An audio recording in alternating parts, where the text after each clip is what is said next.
Next on the schedule for today is Jackson Ridl's presentation. Jackson, his journey into vexillology began not in Seattle, but in Fargo, North Dakota, where he organized a community flag design contest that first revealed to him the power of symbols to bring people together. That experience sparked a passion for participatory design and civic storytelling that he has carried forward as the founder and steward of Seattle City Flag, a nonprofit dedicated to ensuring that shared symbols are created, cared for, and passed on with integrity. Today, he balances that work with his role as a senior product manager at Microsoft, where he focuses on delivering Microsoft 365 products, including Word, OneDrive, Copilot, and more, to people around the world for free, while also driving the growth of Microsoft's business. This year marks his first as a member of NAVA, a community he is honored to join in advancing the study and practice of vexillology. Jackson. And if you haven't noticed, he's also had a great contribution to this year's meeting. So thank you. Thank you, Stan. And let me say too, thank you for coming to Seattle. It's so amazing to see everybody here in the city. And as you know, an activist in Seattle, this is an incredible forum to present to. So thank you for that. And also thank you to all the organizers for the event. It's been a lot of effort over the past months to get us going. So it's been really smooth so far and really happy to have you here with us. So what I'll be presenting on today is the process of establishing a nonprofit to contemporize Seattle's city flag.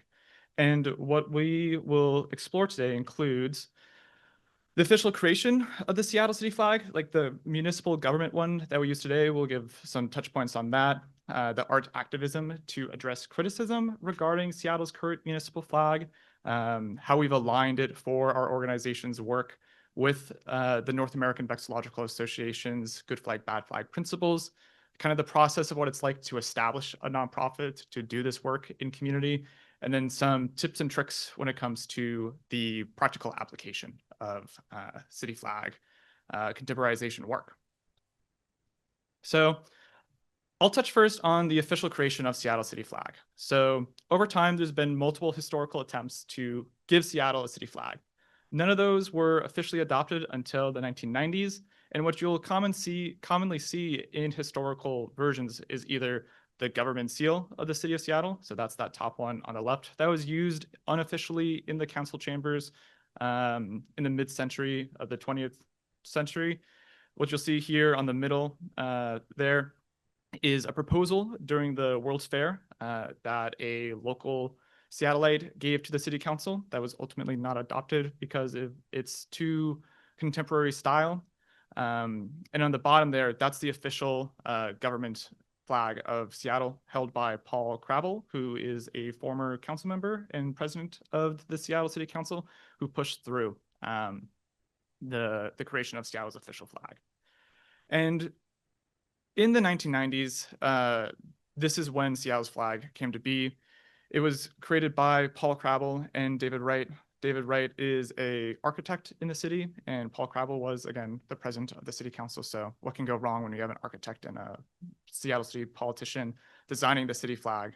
What we found through our research was this resolution that did a couple things. It adopted Seattle's city flag, and it also gave Seattle its official moniker of the City of Goodwill. And the City of Goodwill is a really important theme that you'll see throughout the presentation, and something that we're really looking to cultivate as our nonprofit. And you might know Seattle as the Emerald City. That is a King County tourism campaign that came in the late 20th century to build more awareness for the city. It's not an official government slogan. However, the City of Goodwill is an official Seattle motto. And so I'll bring us back, back in time, far back into the summer of 1990. So in the summer, Seattle hosted this event called the Goodwill Games. And you can think about the Goodwill Games similar to the Olympics. What was happening at the time was about a decade ago, the USSR invades Afghanistan. The United States says, we're not going to the Olympics in Moscow. And in response, the USSR and their allies say, we're not going to the Olympics in Los Angeles. So to start to kind of bring back the tensions, Ted Turner, who's the founder of CNN and TBS, creates this event called the Goodwill Games, which is an attempt to diffuse these tensions between this geopolitical context and bring people together again through sports. So it was kind of a side sporting competition outside of the Olympics. And you'll see here in the middle the symbol that they use throughout the Seattle Goodwill Games, which we refer to as the Goodwill symbol. So when it came to the creation of Seattle's current municipal flag, there's a couple of things that we found through our research as an organization. There's color variation and a little bit of stylized variation as well. But just to kind of list the design elements, it is explicitly in the resolution stated as teal and white. It includes the government seal of Seattle and the words City of Goodwill, as well as Seattle. This wave motif that's included, and the Goodwill Games symbol held in Seattle. And so what I have on the top here is our hypothesized original version. Again, it has this slight color modification that you'll see over time. My hypothesis on why that color is no longer primarily used in common reproductions of Seattle's municipal flag is when the resolution was created, it was in black and white. They didn't have Pantone specified, so I think manufacturers took this more available bluish tint to it and applied it in common use. And so now whenever you see Seattle City flag through internet searches or even in many government uses, you see it in this lighter teal. I have seen it in this darker version a couple of times. But when Seattle adopted the city flag, it didn't get a lot of reception. The Goodwill Games came and passed, and many people didn't, resonate with the city flag. It was a 9-0 vote through the city council, pushed through by the president at the time, and it kind of fell into disuse over the period. Very few residents know about Seattle city flag. I do a lot of outreach in the community, and the first thing I hear from people is, Seattle has a city flag? I never knew that existed, which I think a lot of us in the Vexillological community can see in the work that we do. And then the residents who do know about Seattle's official flag often lament about its design and how complicated it is, its use of words and the government seal. There's been a lot of negative press about how it's been designed. And then one thing that I want to highlight too is through the research that I was preparing for this presentation, I found a primary source of a Seattle City Council politician who went to a delegation in Vancouver, where as they walked through, they carried Seattle's flag with them, and they got laughs and jeers and finger pointing. This was up in Vancouver. So, if British Columbian politicians are laughing at our flag, I think we have some challenges. So it sat as Seattle's flag for a long time. Essentially 1990s come and it sits there for a long time.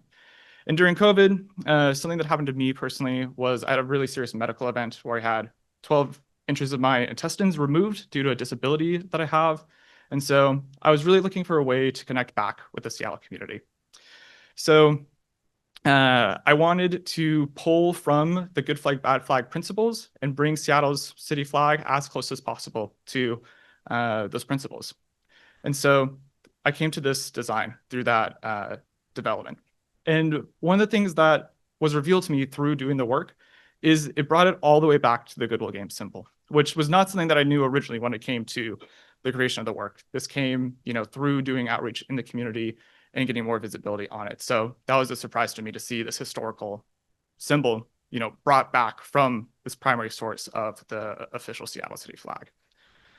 And so this isn't going to be a presentation on, dissecting the design elements of this contemporary Seattle city flag. A lot of it's going to be on kind of the practical aspects of doing this work as an activist in Seattle.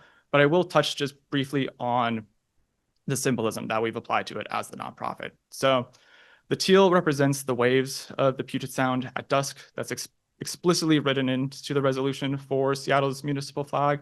And then we've also applied the symbolism of white as the mountains that wrap around Seattle. So I've been a little sad during the conference that it's been cloudy, but if you come to Seattle on a clear day, you'll see the Cascades on one side, the Olympics on the other, and then Mount Rainier, that's, essentially Mount Fuji of the United States. It's really the striking element of Seattle skyline. And then one of the things that was also really important as I was calling back to the resolution to adopt Seattle's official municipal flag is they have this passage in it where it talks about our shared bonds and responsibilities that we have as citizens of the world to connect with one another and how important it is for our shared survival. The 1990s with the USSR and they coming together through the Seattle Goodwill Games was really kind of a moment for that. And so What's also symbolized here is the Seattle community represented through this wave motif. So when it came to get started, this was, again, 2021 when I was doing this work, and I wanted to get it out there in the public. So I began as an individual artist through street art. And the way that I found an appropriate way to begin this was I was reading this book at the time called Emerald Street, which talks about hip hop in Seattle. So I bring a lot of like cross artistic elements into the work. And what it revealed in that book was there's kind of three main categories of hip hop. There is the emceeing, which a lot of people know about. There's breakdancing, and then there's street art. And Seattle is one of the cities that in North America has hit on all three over time. So I used this contemporary Seattle city flag to create place through the street art in Seattle. And when you look at this composition and you include Seattle city flag in this contemporary form, it starts to place the work in explicitly Seattle. And it also had a benefit for us as we were beginning as a nonprofit and as an organization of having low upstart cost. So this is just a really tactical context. Don't dive into this, put a lot of money into it if you're not gonna, test the design in market before you do. So this was a opportunity for us to get some feedback on it without, diving too deep into it. So after developing it in the street art context, we did work, all throughout Seattle to start to create this subliminal layer of civic experience through this. And one of the things that I love about this is it becomes like a collage within Seattle. So this one on the right has a lot of amazing elements to it. Save art, be the void, meet sweats, and Seattle city flag. So it's really kind of like this aspect of, Seattle grunge. And so I realized as I was going was I had to get really serious about this. And if I'm going to be serious, it has to become a nonprofit. What's important and I want to call out here is this is not a project to enrich an individual artist or a business. This is really about a civic experience of building a city flag that people use in art and culture. So, if you become a nonprofit, you got to do some boring stuff like get a business license, apply to be a charitable organization, file as a federal 501c3, and start to do that work to establish your nonprofit corporate governance. So you can do all this stuff up to this point and not be very serious, but when you start to form as a nonprofit corporation, you have to be pretty committed to the long haul with it. And so you develop those corporate documents, and then you need to start developing your board of directors. And so I'd be really remiss without saying the Seattle City Flag Board of Directors is filled with really incredible professionals throughout the city of Seattle and the broader region that bring incredible experience based off of their industries. So these are things like nonprofit administration, marketing and business, philanthropy, and community organizing. So all different members of our nonprofit's board of directors have really special places that they do the work with. And then I can touch a little bit on the committees, but these are kind of how we structure it. This is a little bit more of a tactical tip, nonprofit development, art and culture, product growth, community organizing, finance, and executive governance. And so as we became a nonprofit, this was in the spring of 2022, I turned it into a nonprofit in March. I applied for City of Seattle Office of Arts and Culture funding in April. And then I'm glad to say that we got grant funding from the City of Seattle in May. So what I did with this project then was to say, I want to connect Seattle's symbols with Seattle culture. And the way I did that was through small coffee shop businesses.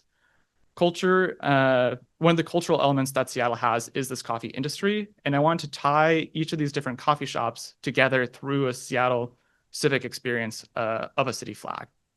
So this became kind of like a place-based exhibition where if you're in Fremont, you could be connected to West Seattle or to Ballard or Pioneer Square or the Central District or downtown and beyond. So again, like kind of a tactical tip, we had about a 1 in 3 success rate when I'd go and basically cold pitch these coffee shops. I'd go up and say, hey, my name's Jackson. I'm running a nonprofit to contemporize Seattle City Flag. I have a nonprofit grant from Seattle Office of Arts and Culture. About 1 in 3 coffee shops took the flag. And I found the best success was through small businesses. It was really effective if you could talk directly to the business owner and say, heart to heart, we want to build a city experience in Seattle that connects people. It was a little bit harder when you had to go through, corporate and these like small, like medium to small businesses. So the owner and operated businesses were the most successful. So this brings us to some of the community outreach that we do today. So we operate our nonprofit on kind of 3 different levels, one of them being elected official visibility, community leader feedback, and community at-large product market fit. So to work it kind of in reverse, when you do this type of flag contemporization work, you want to make sure that it resonates with the Seattle public. So we do outreach at creators markets, different neighborhood street fairs, and get feedback from people as we say, hey, we're a nonprofit working to do this. What do you think? And we sell products. We have products here that are for sale if you're interested later on. And really make sure that it resonates with Seattleites. Additionally, we want to make sure that city community leaders are brought along. So to give an example of that, later this month, I'll be going to the Capitol Hill Community Council, where I'll be talking about the work that we do, as Seattle City Flags to bring the city together through this design medium. And we want to get feedback from them. And when you're a nonprofit and you're not necessarily written in stone yet in terms of how the symbolism and the flag is designed, you can start to bring that feedback along with you. And then importantly, what's valuable for us as an organization is we do not want any elected officials to be surprised about this. We want them to have visibility, but we don't necessarily need them to weigh in quite yet.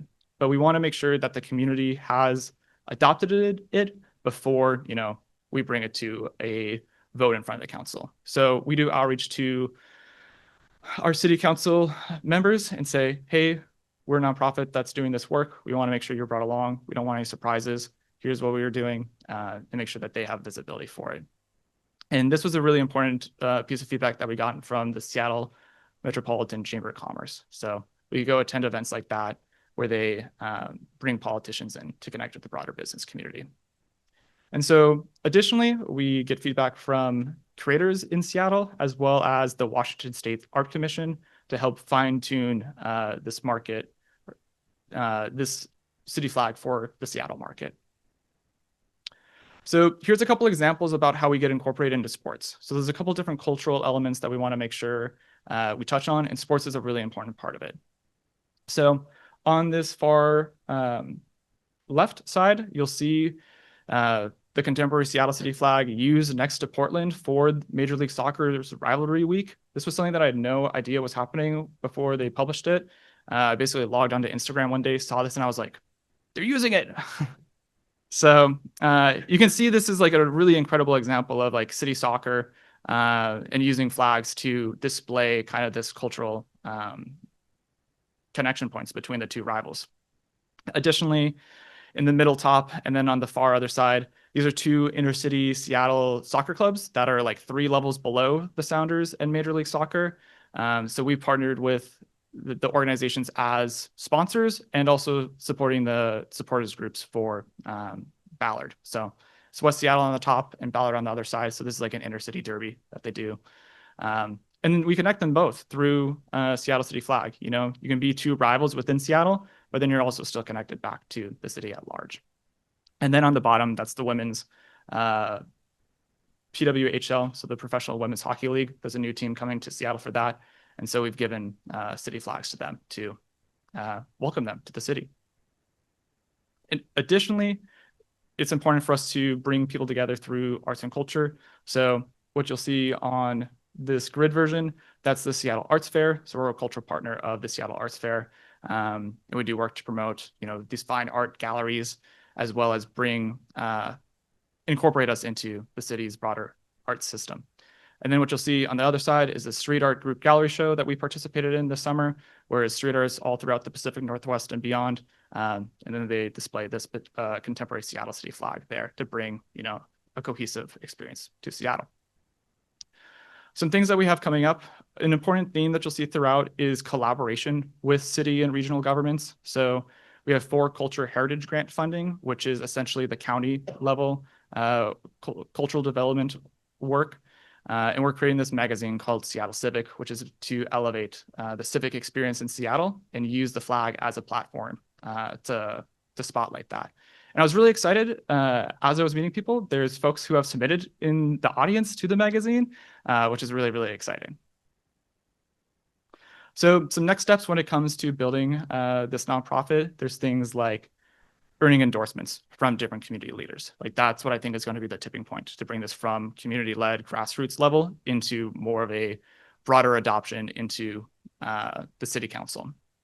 Meeting with city council members is also a critical aspect of the work, as well as program innovation and community engagement. That's something that's always ongoing as a community activist. And organizational expansion and development. We have a lot of folks on our team now. There's over 11 people associated with the organization. We want to make sure that they're upskilled and we bring more people along who have the skills to, get this project accomplished, as well as funding diversification, growth, and sustainability. That's something that's always important for nonprofit development.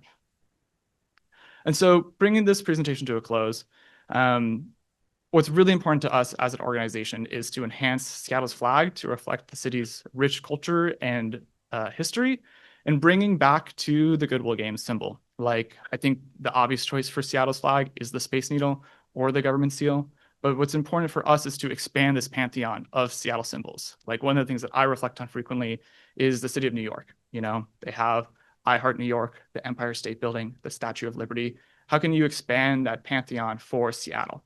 And we think that the Goodwill Games, being this historical event that's happened, it's already incorporated into the official Seattle city flag, is an appropriate avenue to do that.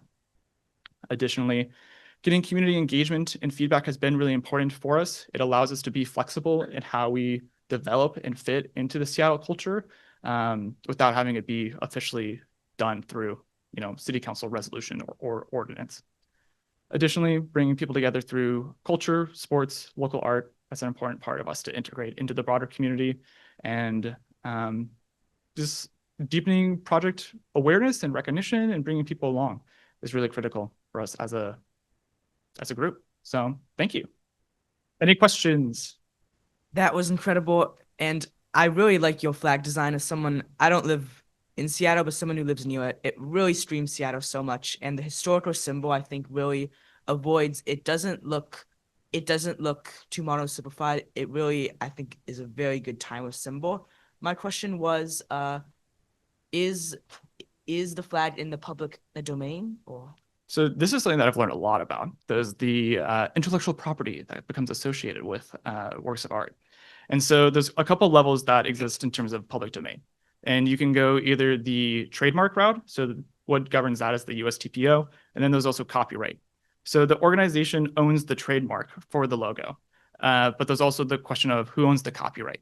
And the copyright is owned by the Seattle Goodwill Games Organizing Committee, but that organization has dissolved and a lot of their members are no longer living. So we've done a lot of due diligence as a nonprofit. We've recruited attorneys to help us kind of suss this part out regarding the intellectual property, and we can't find an official owner for the copyright. So it's like a orphaned symbol. And when we've done research into the way that Washington state law refers to the transference of copyrighted material, you either give it to a other charitable organization that exists with similar purpose, or you transfer it to a state, local, or regional government. But we haven't found anything about that. And it would be specified in the bylaws of the Seattle Organizing Committee. And it's hard to find those because it was, again, the 90s. So that's not readily available online. So it's one of the mysteries of the work. So that's one of the biggest gray areas for us. Oh, hi. So my question is, who removed the image of the Native American in the center, and when did that occur? So that was part of the original work that we started as a nonprofit. So the answer would be me. And the challenge that we have is it is the government seal of Seattle. And when you use government seals as a nonprofit, if you were to do that, you're impersonating the government, which introduces additional challenges for the organization. So it's a question we get really frequently. And we, as a nonprofit, work to get feedback from Indigenous communities to bring them along, get their thoughts on it. It's really important to also say that Indigenous communities are not monolithic. Different people have different thoughts on it. So With the Goodwill symbol having the ability to operate in a standalone fashion, have you seen or is it likely to see potential recolorations of that? And by that I mean, for example, you mentioned the Crosstown Derby, where you had two different sides from playing one another in soccer, and I could see it being recolored in each of the team's colors. For Totally. example, is that something you have seen or would like to see? This is something that we've thought a lot about as an organization, and it's how do you represent different identities through the Seattle symbol, but then use color to kind of create different, subcategories within that. And so on our website, we have versions that include the Pride flag colors, Pan-Africa flag. But one of the things that we reflect on too is like, are you further stratifying the Seattle culture when you do these different colors? And is it better to bring it all through one color and one symbol? Or do you create these kind of subdivisions? This is like a thing that we often wrestle with as an organization. So we have done it. But the intention is it's a community symbol. If people want to take it and use different colors to represent themselves, I think that that's really important and to have some flexibility with that. Yeah, great presentation. Two-part question. One would be, in terms of expanding visibility to different sectors, have you thought of transportation hubs, Seattle Airport, major train stations, things of that sort, to really broaden it and get a lot of more visibility? And then secondly, have you had any good reaction from local media, local TV station, radio, et cetera? Yeah, so definitely expanding into these transportation hubs is really important. But again, we're a small nonprofit. So as we elevate as an organization, I'd love to expand more with these more official Seattle government and local transit authorities. So definitely interested for sure.